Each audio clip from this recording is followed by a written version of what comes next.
Kemarin kita baru selesai diarahkan oleh Bapak Presiden.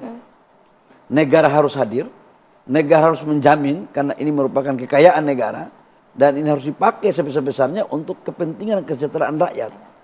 Dan atas dasar itu maka Satgas akan melakukan langkah-langkah yang terukur, konstruktif dan menukik untuk melakukan penegakan hukum tanpa pandang bulu. Bapak Presiden sendiri menyampaikan bahwa tanpa pandang bulu mau siapapun. Ya, Bapak Presiden kalau kita lihat di pidato kenegaraannya menyampaikan kepada partai yang beliau pimpin. Ya saya juga harus melakukan hal yang sama.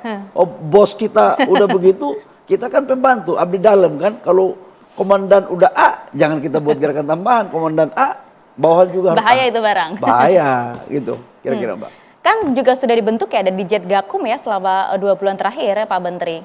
Nah kaitannya dengan itu, saya bersyukur alhamdulillah sejak Indonesia ini merdeka, biasanya kementerian yang mengelola sumber daya alam itu ada gakumnya.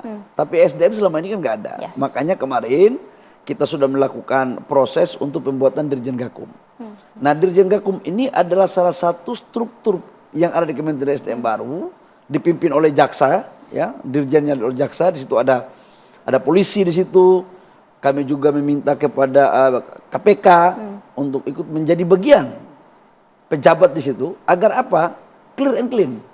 Saya ingin menjadikan kerja Dirjen Gakum ini adalah betul-betul untuk melakukan pengawasan, pencegahan dan penindakan terhadap seluruh kegiatan yang terkait dengan aktivitas di Kementerian ESDM, baik itu mineral batu bara, oil and gas, maupun terkait dengan persoalan listrik. Sudah bekerja itu? Sudah mulai.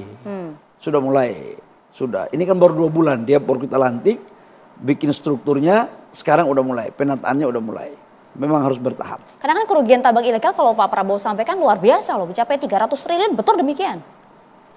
Data yang disampaikan oleh tim dari BPKP kepada Bapak Presiden, demikian, dan karena itu kita akan mencoba untuk bagaimana memitigasi dan menyelesaikan hal ini. Ya, Pak Menteri, kalau saya lihat kan juga hari ini berada di mana, kemudian esok hari sudah beda daerah lagi, luar biasa, kemudian melakukan berbagai sidak-sidak di lapangan, termasuk juga tambang ilegal maupun juga sumur minyak rakyat gitu ya. Kalau dibilang belanja masalah, apa saja sih yang kemudian sudah didapat di lapangan, Pak Menteri? Gini, saya begitu masuk jadi Menteri SDM, itu nggak perlu ada belanja masalah. Karena masalah sudah banyak. Ngapain belanja masalah? Datang sendiri gitu ya. Orang belanja masalah itu kan belum tahu masalah. Masalah udah banyak. Jadi jangan juga kita melakukan kamuflase.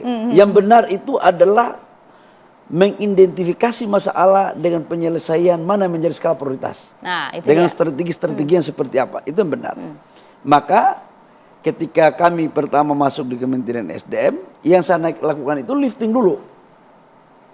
Lifting minyak dulu. Kenapa lifting minyak?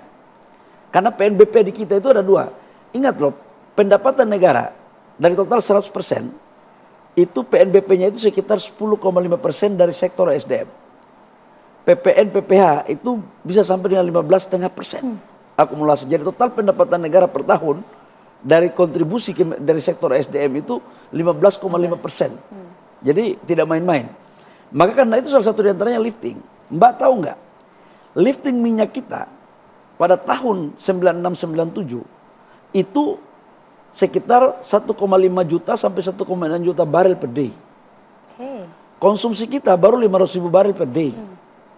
Ekspor kita 1 juta barel. Kala itu. Dan 40% pendapatan negara itu dari sektor migas. Apa yang terjadi 2024? 2024 lifting kita turun terus tuh. Turun. Di 2024 lifting kita itu hanya mencapai 580.000 barel per day. Konsumsi kita sudah 1,5, 1,6 juta barel per day. Jadi kita itu impor sekarang 1 juta barel. Maka Pak Presiden Prabowo memerintahkan kepada saya, bagaimana caranya kamu menahan penurunan daripada lifting dan bila perlu menaikkan. Dan itu kan bukan pekerjaan jangan merosot terus gitu ya. Dan itu bukan pekerjaan yang gampang. Pasti. Beda dengan menanam, contoh mohon maaf, menanam padi, menanam apa itu jelas ya, 3 bulan, 6 bulan. Ini lifting ini orang melakukan eksplorasi 3 tahun, 5 tahun belum tentu dapat. Jadi dibutuhkan konsep tiba saat, tiba akal. Maka apa yang terjadi? Target lifting kita di 2025 605.000 barel per day. Sekarang tahu nggak berapa? Sekarang lifting kita per hari sudah mencapai 608.000 barel per day. Wow. Jadi menahan tapi saya harus naikkan nih. Dan naiknya menukik itu Pak. Ya itu karena atas arahan Bapak Presiden dan tim yang kerja baik. Baik K3S maupun di SKK maupun di tim migas. Jadi kita kolaborasi. Itu dulu yang kita lakukan. Yang kedua apa? Penataan terhadap regulasi tambang.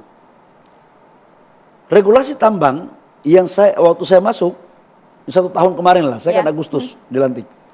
Itu kami melakukan perubahan kurang lebih sekitar 50 permen, Kepmen, termasuk PP.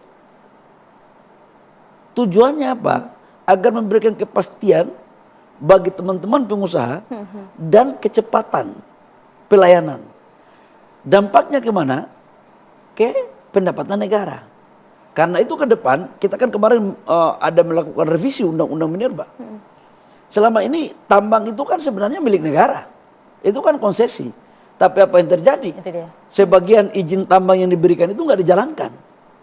Bahkan ada yang sengaja diperjualbelikan. Oh, salah gunakan. Mohon maaf, digadekan di bank. Nggak boleh. Jadi dengan undang-undang yang baru, tambang tidak menjalankan 5 tahun, 10 tahun, negara berhak atas nama undang-undang untuk melakukan evaluasi. Evaluasi ini termasuk dalamnya adalah pencabutan izin. Tinggal dilihat dari tingkat seberapa besar masalah yang dilakukan.